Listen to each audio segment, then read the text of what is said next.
आज म हजुरहरूलाई फेसबुकमा कसरी फलोको बटन ल्याउने भन्ने कुरामा बताउन गइरहेको छु। हजुरहरूले भिडियोलाई अन्तिमसम्म हेरिदिनु होला। भिडियो मन पऱ्यो भने लाइक कमेन्ट सेयर गरिदिनु होला। ल साथीहरू भिडियो स्टार्ट गरौँ है त। सर्वप्रथम हजुरहरूले आफ्नो फेसबुक एकाउन्टमा जानु होला। गइसकेपछि यहाँ छ नि एक साइडतिर तीनवटा हुनु छ नि जस्तै लाइन ताने जस्तै छ नि, यसमा जानु होला। गइसकेपछि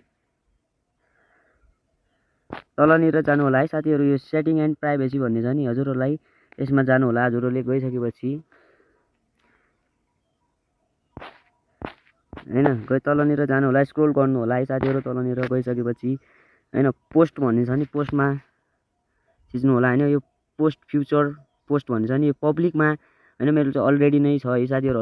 हजुरहरूको फ्रेन्डमा छ भने हजुरहरूले पब्लिकमा गरिदिनु होला। गरिसकेपछि ब्याक आउनु होला साथीहरू है।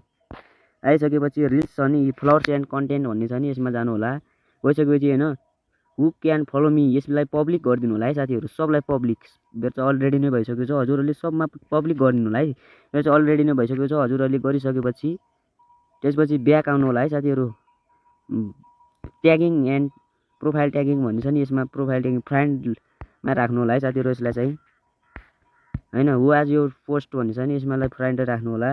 राखिसकेपछि तलनिर गइसकेपछि यसमा अनि हजुरहरूले ब्याक आउनु होला, आफ्नो एकाउन्टमा जानु होला है साथी। आफ्नो प्रोफाइलमा जानु होला। प्रोफाइलमा गइसकेपछि हजुरहरूले देख्नु सक्नुहुनेछ मेरो आइडीमा हैन, मेरो एकाउन्टमा चाहिँ फलोको बटन आयो कि नै भनेर हेर्न चाहन्छु है साथीहरू। हेरिसकेपछि मेरो चाहिँ फलोको बटन आइसकेको छ। हजुरहरूले पनि भिडियो मन पऱ्यो भने लाइक कमेन्ट सेयर गरिदिनु होला है साथीहरू। मेरो भिडियो मन पऱ्यो भने लाइक कमेन्ट सेयर गरिदिनु होला। ल धन्यवाद है साथीहरू।